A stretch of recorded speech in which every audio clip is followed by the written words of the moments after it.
Greetings everyone. This is Meduna classes. Today I am discussing making of a scientist with you. Let us start. आप सभी को मैं पहले बता देना चाहती हूँ कि मेकिंग ऑफ साइंटिस्ट चैप्टर से कोई भी क्वेश्चन आ जाए लॉन्ग तो आप सभी बच्चे ये आंसर में यही करेंगे. Like my channel and subscribe. Let us start the concept. Curious is extremely important to conduct search and investigation in the field of science. Science के फील्ड में आपको अगर सर्च करनी है, इन्वेस्टिगेट करना है तो इसके लिए जिज्ञासु होना बहुत ही ज़्यादा ज़रूरी है. It was Ebright's curiosity that led him collect items such as butterflies, fossils and coins. यह एब्राइट की क्यूरियोसिटी थी, एब्राइट की ही जिज्ञासा थी जो उसको बटरफ्लाइज कलेक्ट करने के लिए लेड करती है, फॉसिल्स को और कॉइन्स को.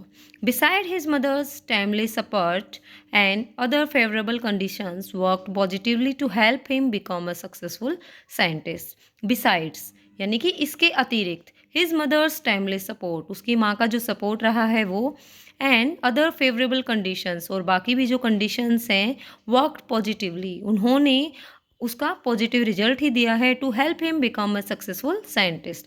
एक अच्छा साइंटिस्ट बनने में उसने महत्वपूर्ण भूमिका निभाई है.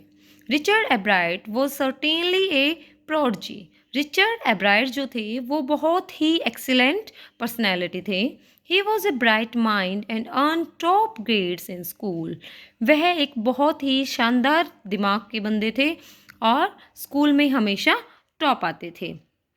His mother encouraged his interest in learning. उसकी माँ ने उनकी पढ़ाई में उसका इंटरेस्ट को एनकरेज किया है. After reading the book the travels of monarch 10 he started tagging butterflies to study their migration pattern. The travels of monarch 10 book पढ़ने के बाद उसने बटरफ्लाइज को टैग करना स्टार्ट कर दिया. क्या देखना स्टार्ट किया? To study their migration pattern. उनका माइग्रेशन पैटर्न कैसा है. He exhibited slides of frog tissues at a country science fair which proved to be sad experience to him as he did not get any prize. He exhibited, उसने exhibit किया, exhibition लगाया slides of frog tissues. Frog के tissues की एक slide तैयार की at a country science fair, जब country science fair हुआ था वहाँ पर. Which prove to be sad experience, जो उसके लिए अच्छा एक्सपीरियंस नहीं रहा. As he did not get any prize, क्योंकि उसे कोई भी प्राइज़ नहीं मिला. Though he learn a lesson that real science was about performing real experiments and not just concentrating on a neat display. यद्यपि उसको ये चीज़ समझ में आ गई थी कि जो साइंस है उसका जो एक्सपेरिमेंट है वह रियल ही होना चाहिए, केवल डिस्प्ले करने से ही आपको कुछ भी हासिल नहीं होगा. James R Wong was Ebright's college roommate. James R Wong थे वो एब्राइट के कॉलेज के रूममेट थे.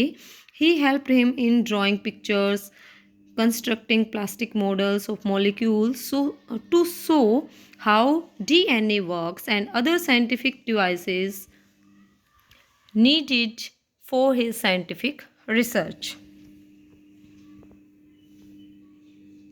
ही हेल्प्ड हिम, उसी ने ही उसकी हेल्प की इन ड्राइंग पिक्चर्स, पिक्चर्स बनाने में, constructing plastic models of molecules, molecules के मॉडल्स बनाने में, टू शो, यह दिखाने के लिए कि हाउ डीएनए वर्क्स, कि डीएनए किस प्रकार से काम करता है, and other scientific devices need for his scientific research. और जो उसकी रिसर्च के लिए दूसरे डिवाइस चाहिए थे वो भी उसने दिलाने में हेल्प की. Together, they wrote the paper that explained the theory of cell life. दोनों ने मिलकर के एक पेपर पब्लिश किया और उस पर सेल लाइफ के बारे में explanation the. He noticed the golden spots on the back of the monarch pupa. उसने एक दिन गोल्डन स्पॉट को मोनार्क प्यूपा के बैक पर नोटिस किया. He decided to research the purpose he decided to research the purpose of these golden spots present in the back of monarch pupa. उसने इसके ऊपर रिसर्च करने की सोची. His dedication and hard work on this research gave him high recognition. उसका his dedication, उसका जो dedication है और हार्ड वर्क है ऑन दिस रिसर्च, इस रिसर्च के ऊपर, इसी से उसको सफलता मिली है, पहचान मिली है.